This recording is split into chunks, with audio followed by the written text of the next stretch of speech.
中秋節要到了，所以民進黨總統府說了，我們國務機要費被你們立法院凍結了，而且呢，什麼時候解凍遙遙無期了。所以我們現在要買社福團體到中秋節都會做一些月餅來義賣啊，增加一些收入，沒有錢買了，那沒有錢買怎麼辦呢？賴清德說，我自己掏20萬來買，所以呢，總統秘書長潘孟安說，希望國人啊能都出來踴躍啊，幫助這些身障團體啊等等，因為被立法院國民黨刪掉了，民眾黨刪掉了，所以呢，社會團體就說，大概總統府的訂單取消，影響三成的這個業績那另外呢，總統府開記者會說呢，這個他們挺弱勢團體，所以翁小玲委員就說呢，你大張旗鼓做愛心，還用人民的納稅錢，照理講，你納稅錢，你政府有預算做社會福利啊，你那愛心應該是你們這些大官們自己拿自己錢出來，怎麼還有納稅人錢去買呢？那潘孟安說，殺人犯管醫生怎麼搶救？我們錢要怎麼用隨便我們，你管我們幹嘛？你就把我們砍掉的，你還要管我們怎麼用黃國昌說，這叫做慷納稅人之慨，做公益，無恥至極，對不對？機要費，對不對？這是也是納稅人的錢啊，怎麼叫這個做公益呢？所以呢，因為3000萬總統府的這個特別預算，他這個他叫什麼費啊？機要費被刪了或者被凍了所以衝擊庇護工廠。蔣萬安說，他們現在要勞動節盤點，是不是勞動局來買？我們看一下。我要跟所有的這些身障團體、庇護工廠，跟大家說一聲真抱歉。要跟弱勢團體說聲抱歉，因為總統府秘書長潘孟安原本打算要用國務機要費跟弱勢團體買中秋禮盒，但現在沒錢。跟所有大概37家的庇護工廠預購了一些月餅要分贈，這一點因為預算被煽動，無法來履行。一切都是預算的關係，因此20號上午，總統府找來庇護工廠與弱勢团體，并把他們做的中秋禮盒整齊擺放在總統府的場廳，讓民眾幫忙衝刺買齊。總統府說，原定中秋節前要向37家的庇護工廠、身障團體採購1.5萬份禮盒，不過在總統府3000萬元的國務機要費1000萬元遭減列，2000萬元遭凍結之後，啥都買不了，因此特別點名立法院。總統府不要請了事實上，國務機要費到底花到哪裡去了？總統府有公開他們的國務機要費的花費名單嗎？那我们每個人我們自己都有薪水啊，那他這個要做愛心要訂這個月餅，那麼事實上他就自己去做就好了。就好像呢一個縱火者，然後跑到火警現場去責問呢消防隊員你怎麼救災，或是一個殺人犯呢？然後呢，造逃者跑到醫院呢，去看醫生怎麼搶救。重炮回擊凍結國務機要費，傷到的不只是總統而已。這回府方要把這預算給弱勢團體完全綁定。基本上政府的社會福利預算很多啊，尤其明年簡直是國防預算編1兆啊，社會福利編1兆2000億啊。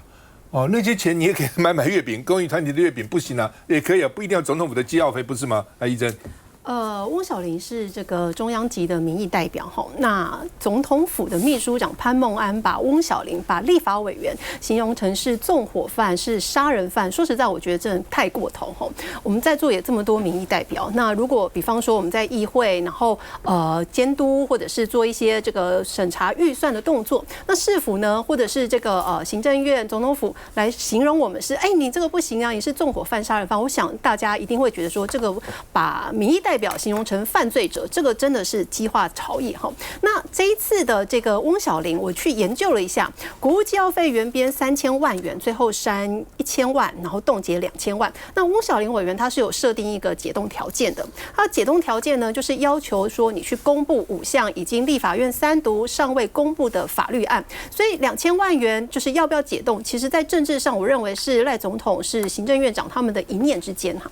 那這一次的總預算會堅持到這麼久，其實核心的爭議，大家追溯這個最源頭的，其實就是3讀公布的這個包含像軍人啊、警消的這些制度，其實就是行政院跟總統府沒有放在眼裡嘛。那你看到現在翁小玲委員他用這樣子的一個手段，但是立法院三讀法律，總統公布，行政機關依法執行，這個其實應該就是最基本的事情。怎麼會還要國會的議員、立法委員要透過凍結預算去要求行政院、要求總統府？你應該要依法行政，你應該要面對已經國會通過的民意。那當然，大家都支持庇護工廠，像新北市我們最近也在推廣說，歡迎大家就是中秋節要送禮的話，你就多多採購這些，不管是庇護工廠或是這個公益團體制作出來的一些產品。但是呢，也希望民進黨不要拿弱勢當預算的擋箭牌哈。支持弱勢本來就有非常多方法呀，你不能說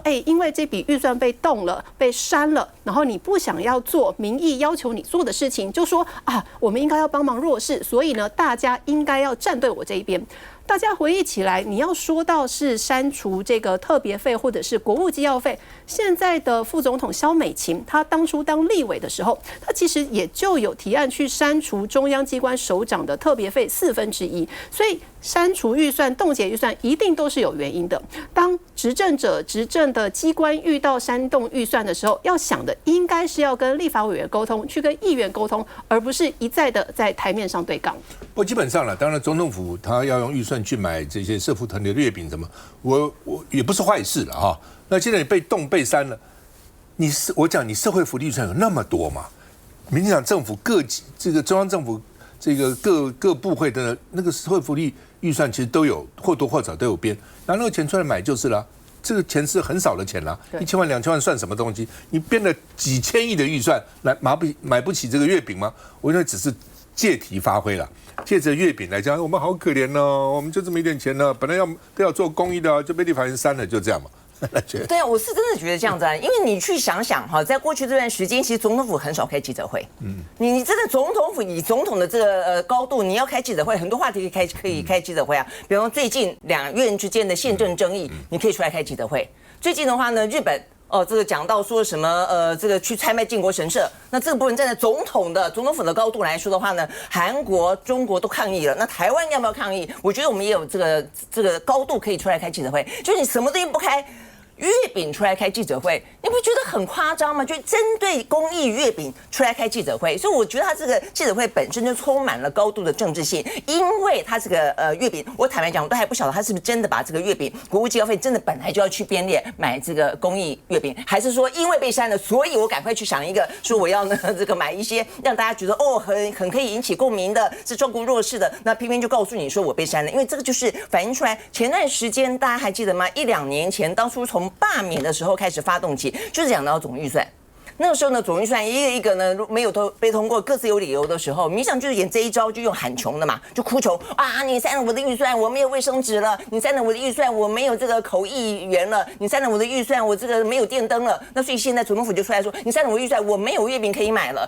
那我覺得這部分事實上，我覺得對民進黨來說，它太容易，我覺得這個太像民進黨的伎倆了啦。就是說選舉可能要到了，民進黨整個呢又活過來了。那剛才洪申看那件事情，我覺得本來事實上是應該要去，但他們心裡面是不是知道中間可能會有一些政治效應？一定知道嘛。那這件事情的話呢，我覺得除了第一個很罕見的開記者會，第二個話呢又再次上演了這個喊窮的戲碼。第三個我覺得特別重要的是，為什麼單挑翁小玲？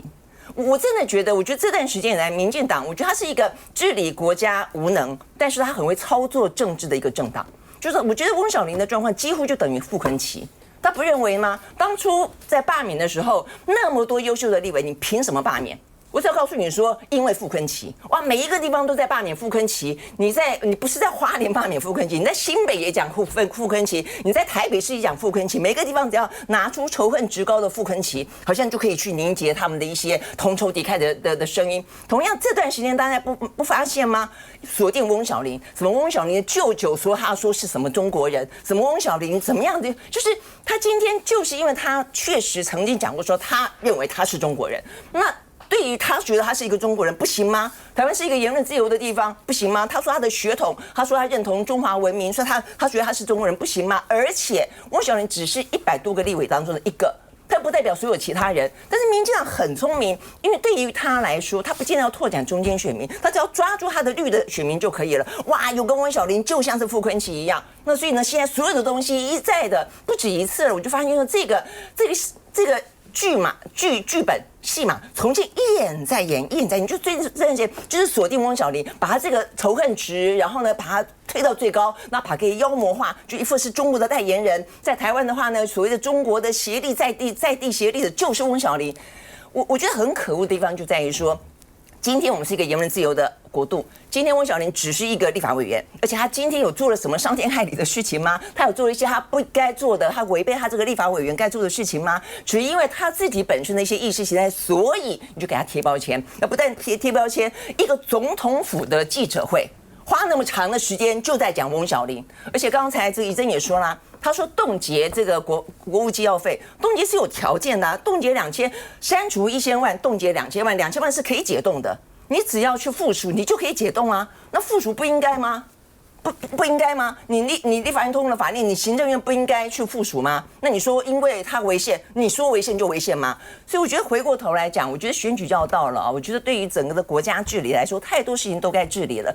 總統府可不可以做點正事，做一點真正大家希望你出來開記者會該說的事情？我請總統府公布哦，蔡英文當了8年總統，賴清德當了第2年，你過去9年到10年，你買了多少這個社福團體的月餅？公布一下，告訴我們看，是不是往年都是這樣子？另外，就算沒有這個錢，你還有其他預算，也可以買社福團的月餅，買2倍、3倍、4倍，你綽有餘嘛？什麼1000萬、2000萬，你幾十億、幾百億、幾千億都花了，買不起這個月餅嗎？那麼裝窮、哭窮，只是把社福團體拉出來，站在社福團體的背上來攻擊這個國民黨、民眾黨而已嘛？來講了，那典型的吃人選饅頭。好，我們剛剛講洪申翰大概是去不了上海。我相信，因為去的話，如果抓起來，那起碼5年以上啊。那個不要去吧，洪申翰就待台灣就好了。那下一屆可以去，如果民進黨繼續執政，下一屆是2年以後，因為這個技能大賽2年辦一次，下一次呢會在你最喜歡的日本愛知縣。那個你就一定可以去，你放心啊。所以呢，不用趕在這個時候。何況呢，從大陸的角度來講，因為我剛從上海回來，我也跟當地的一些的台商啊，一些的交流團體。台灣現在是連小學、中學、高中的很多的交流全部擋，就是不但不讓你來，也不讓你去。所以呢，現在的交流被卡得一塌糊涂。然後你洪申翰突出的洪申翰，好像洪申翰是要去為我們這些專業的職工的技能比賽呢。如果不讓你去，好像呢就是呢對不起了台灣的這些專業的職工，因為你沒有把其他的面向同時擺出來看，會讓大家誤以為這是呢在擋你洪申翰。洪申翰不去，我說兩年之後去是 OK 的，但是千萬不要以為說呢，因為一中原則所以你不能去。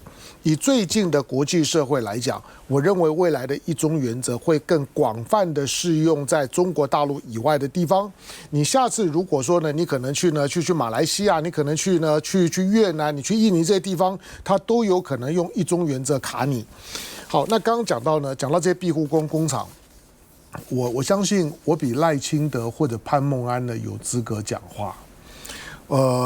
我過去呢擔任了這些的弱勢團體的榮譽董事，我是有證書的榮譽董事，就榮譽而已啊，沒有任何的資薪的，也經常幫他們去推他們的這些的年節的庇護工廠的產品。好，那我很清楚，他們每一年在預算的籌措上面，公部門能夠給他們的9牛1毛，他們大部分都要自籌。庇護工廠的生產遠遠不夠用，還是需要透過很多民間的捐款，這些的重要的社福團體才能夠一年的過小年。那在這個時刻，如果你說那我就針對呢過這月餅。沒有錯，有一些的弱勢團體，它的年節的禮盒是它的重點之一。一方面增加能見度，讓這些的弱勢的孩子們，他們覺得他們有成就感，那個是最重要的，而不在於他賣了多少錢。就是孩子們覺得他們呢是可以有自食其力，对這個社會呢是有貢獻的。但是潘孟安那種的講法是你是第一個嗎？不是，從當年蔡英文的18%被砍掉，蔡英文出來說砍掉我6萬多以後，我不能做公益。大家記得嗎？蔡英文是總統啊，當你砍掉他6萬多，你認為18%不公不義，砍你18%的時候，你說呢？我少了6萬多，我沒有辦法做公益。6萬多一個總統說他以後沒有辦法做公益了。換句話說，從民進黨的許多的主政者來講，這種慣性的思維，只要你敢砍我、擋我的預算呢，我就會把許多的弱勢團體呢，把它拖進來，拿他們記起，用濫情對抗同情，這是民進黨的搞鬥爭的傳統。記得用濫情對抗同情，那是一種的傳統。潘孟安這一招呢，也沒有很厲害，更何況。你如果真心的，你請了這些的弱勢團體到總統府去，你要不要聽他們講真心話？每一年買他們禮盒的，是地方政府多還是你總統府多？我告訴你，大部分都是地方政府買的。你所謂的總統府，你認為就是我用他們的最高的單價去算了，我大概知道他們的成本，用他們最高的單價去算，我就算你定個15000盒，不用1000萬啦。那你告訴我說呢？我就因此如何，然後這些弱勢团体就要當道具的被你拖出來，讓大家覺得呢，好像今天的砍你的預算呢，就是对這些弱勢团體殘忍。不要來這一套。但是當我跟你說潘孟安你不可以這樣子做的時候，我也知道你不會提，因為這是民進黨鬥爭的慣性。休息一下再回來。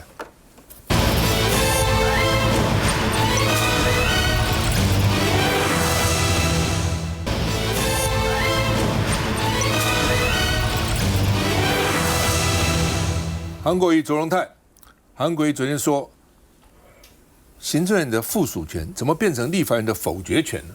就是說，你第一個，你行政院長哪有權利來決定立法院3讀通過的法案是違憲不違憲？這是你行政院長的職權嗎？憲法是這樣規定的嗎？你講什麼狗屁不通的話呢？第二個，就是說，本來這個行政院長附屬權是平衡總統的。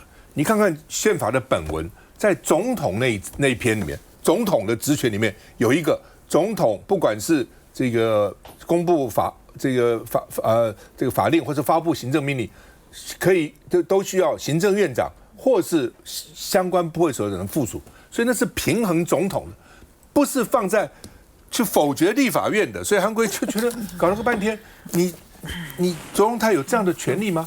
你怎麼又扮演起大法官，而且呢，你甚至這個去曲解這個憲法呢？那結果呢？卓榮泰昨天下午還說這樣我要縫合行政院跟立法院之間的間隔。你縫什麼合啊？按照憲法44條，我們看憲法44條怎麼定的？憲法44條也講得很清楚嘛，就是說院跟院之間的這個問題是由總統來召集不同的院啊。我看44條怎麼寫的哈？我等一下。很簡單，44條，總統對於院與院間之爭執，除本憲法有規定者外，得召集有關各院院長會商解決之。這不是你行政院長說哦，我來解決，你縫什麼東西啊？你行政院跟立法院是在憲法上，在國家體制上是相等的，所以你有什麼資格來縫合？簡直都亂扯一通，我覺得根本就亂了套了哦。然後呢，昨天他還說韓國瑜沒讀好憲法，哦，所以呢，韓國瑜說你大吃憲法自助餐，就愛怎麼吃就怎麼吃哦。那另外呢，卓榮泰反擊說，韓院長雖然讀了不少古書，憲法沒有讀好，我覺得，而且我覺得最可惡是一些政務委員跟一些學者替民進黨曲解這個憲法，這些人你將來怎麼對得起你的學生？學生笑死你了，你真的遺臭萬年，丟臉丟到不知道丟到後代去了，你的家人、你的這個孩子都以你都会因為你覺得恥辱，你可以這樣解釋憲法嗎？可以讓你這樣解釋嗎？哦，所以這些無德無形的文人、無德無形的這些學者，然後呢說他要縫合，我剛剛講他有什麼資格縫合呢？賴清德應該出來講啊，說我來召集一下，到底有什麼問題？賴清德有這個資格，結果總統府在那邊賣月餅，公益團體的月餅。搞些什麼東西啊！真的是哈，范雲說立法院是哥吉拉，踩踏憲法精神哦，到底誰踩踏憲法精神？那另外呢，而且行政院一直講說立法院不能夠增加預算，我告訴你，這也是在憲法裡面，憲法規定是立法院對於行政院送來的預算不得為增加之決議，是行政院送來預算，比如說2億2兆，立法院不能說2兆太少了，2兆5、3兆不可以。沒有說立法委員不能提案，那是兩回事情了。你不能去擴張解釋，你只有一種定義，就是行政院送來的預算，立法院不得在這個預算為增加預算之決議，就這樣而已啊。其他是你自己亂解釋一通啊。哦，那這個所以蔣萬安說左榮泰是說一套做一套，哦，不附屬就是創造傷口哈。那所以呢，這個媒體也說卓榮泰不要再當毀憲的縫合怪哦，還縫什麼合啊？就你把它搞裂縫了，還縫什麼合？看一下。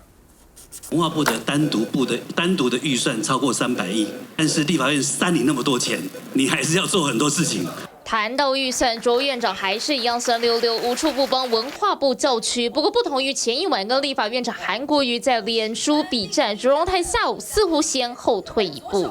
我也要透過文化部剛剛這個縫合的力量，我們一起努力，你也來縫合一下行政立法兩院之間的距離，把大家對於憲法認知上的不同，把它縫合起來。為了國家的財政紀律，我們都可以好好的來談。拋出橄欖枝，說要縫合一下跟立法院的距離，願意坐下來好好談，跟商務態度似乎有180度轉變。立法院能夠容許這個違憲的法案一直出現，那行政院的責任就是讓這些違憲的法案不能實現。畢竟前一晚因為政院不附屬未來賬戶條例，韓國瑜發長文痛批君子務本立而道生，是誰給政院權力？一次又一次拒絕3讀通過的法律，執政權再大都大不過憲法。再轟行政院能這樣大吃憲政自助餐嗎？別錯把政院當成憲法法庭。而卓榮泰也回嗆韓國瑜讀了不少古書，但是卻忘了讀好憲法跟預算。事出必有因，凡事有因果。行政院是被動而為，也是不得不為。想必你也念過這句，念的法律了還可以睜眼說瞎話，說成這個樣子，真的是無恥至極啊！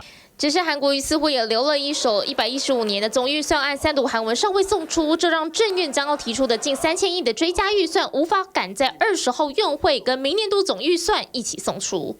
卓榮泰再度拋球，就看韓院長這球要接還是不接。就行政院是說立法院呢，這個是花錢的，不行。我告訴各位，憲法70條。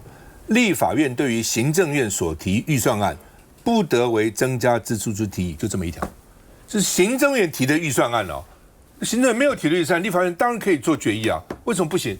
哦，那黃國昌今天早上率了400個退休警消抗議退休金權益，因為他希望能夠所得替退到80%嘛，現在只有65%，說這個退警跟退消函，政府處理形同霸凌他們啊、哦。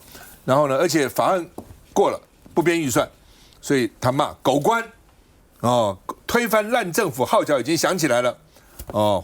而且黃國昌還罵卓榮泰說，把錢還回來哦，來黃偉。其實我們今天從之前談到軍人加薪，到現在的這個退休警消的所得替代率，這2個法律事實上是有附屬，而且總統公告的，是總統公告的法律。但是公告的法律，結果行政院不執行，不編列預算，請問一下，這有沒有違憲？這當然就是違憲。我覺得我們現在整個的政府賴政府是亂套了。剛才講說總統府召開記者會講到什麼邀請一些庇護工廠，那總統府過去其實很少開這樣的記者會。剛才蘭萱說我們有更多重要的事情，你怎麼不開記者會？我現在想到月餅你若開記者會說保證大家都可以吃得很安全，前陣子不是本田皮嗎？大家都是食安危機啊，大家憂心如焚啊。就總統府有開記者會嗎？總統還躲起來，完全不回應這個事情。結果呢，現在開一個記者會，其實他針對的是誰？針對的是翁小玲。我直接說，不管你怎麼討厭翁小玲，你堂總統府召開一個記者會，針對這個立法委員翁小玲。翁小玲，現在我說你现在真的是太大咖了。那個這個自由時報每天也幫你做頭版頭啊。好，現在總統府還為你召開記者會啊，有這種道理嗎？我說為什麼亂了套？總統府召開記者會是要針對一個立法委員，結果現在我們的行政院長說他要來縫合立法跟行政之間的這個什麼窟窿啊，什麼要把它縫合？你有沒有搞錯啊？我們是立法院，我們不是行政院立法局，我們是一個對等的這個院與院際關係。怎麼會變成由行政院來縫合這個行政跟立法之間的嫌隙呢？那剛才趙大哥講沒有錯啊，如果說是解決院際的紛爭，那也是總統的職權。所以我覺得賴清德總統應該說你不要搞錯了。那所以誰沒有讀通憲法呢？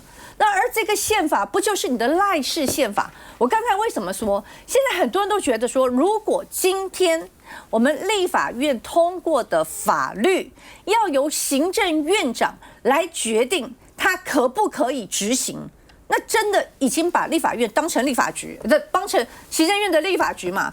就是說我們今天通過法律哈，能不能生效，還要看你行政院長，你覺得 OK 嗎？好，可不可以嗎？請問世界上哪一個民主國家是這樣運作呢？我們以前在講說，丘吉爾說啊，這個國會啊，除了不能讓那個男人生孩子之外，什麼都可以做。這老牌的民主國家，我們確實每一個這個不管是每一個院都有所謂的它的分際。那今天我們立法的這個設計本來就是一個監督跟制衡的角色，現在倒過來哦，行政院不但可以制衡你、監督你，現在還可以命令你通過這個法律、那個法律，莫名其妙。然後他一天講說，哎，這個為什麼違憲呢？就是你不能增加預算。剛才啊，趙大哥也講得非常清楚，在憲法裡面是說，今天這個行政院提出的預算案，立法院不能做增加之決議。也就是說，今天你把公務預算送過來，你把這個追加預算送過來，那我們即使覺得啊這個很重要，我們不能夠把這個預算提高，但是法律案是可以的。否則，我請問你，怎麼會有所謂的法定預算呢？預算裡面就法定預算，你一定要執行啊。那我請問你什麼老農津貼啊、健保啊、勞保啊、國民年金，不就是經過法律立法，然後行政院來執行？那不然什麼叫法定預算呢？你們的預算書有讀通嗎？沒有讀通，然後在那邊假裝自己很高尚，還來教你憲法怎麼讀。我跟你講，這全部就是怎麼樣呢？擅權、濫權、專權到這樣的地步。如果國家可以這樣亂套的話，你今天不要來這邊跟我講什麼高談闊論，什麼違不違憲。周榮泰，你不是大法官好不好？違不違憲也是司法院說了算吶。基本上，民進黨我覺得他有兩種可能，一種是他真的笨不懂，一種是呢他明明知道故意這樣亂曲解嘛，亂曲解，對不对？所謂的立法委員不能為行政院送來預算不能增加。我舉個最簡單的例子了，就行政院送來說我要開一條路需要1億，立法委員不能說1億哪夠啊，還應該2億才可以，不可以，你只能3或是通過，不能夠增加他的預算。那你說不行，我們只要覺得民進黨許信良當民進黨主席的時候，不是提的什麼年金嗎？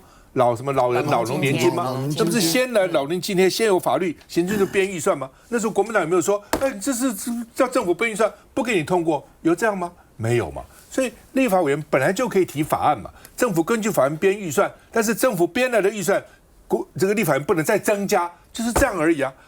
現在民進黨能夠把它曲解到我通通不通過，通通不刪，通通不給你附屬哦，3讀過的法案不附屬，甚至呢不執行，可以這樣子嗎？從我們制憲立憲到現在，只有民進黨現在敢這樣做，蔡英文時候也不敢，陳水扁時候也不敢，只有現在無法無天，膽大包天，任意妄為，而且呢，我覺得真的是让後人都會恥笑，就在今天。休息一下再回來。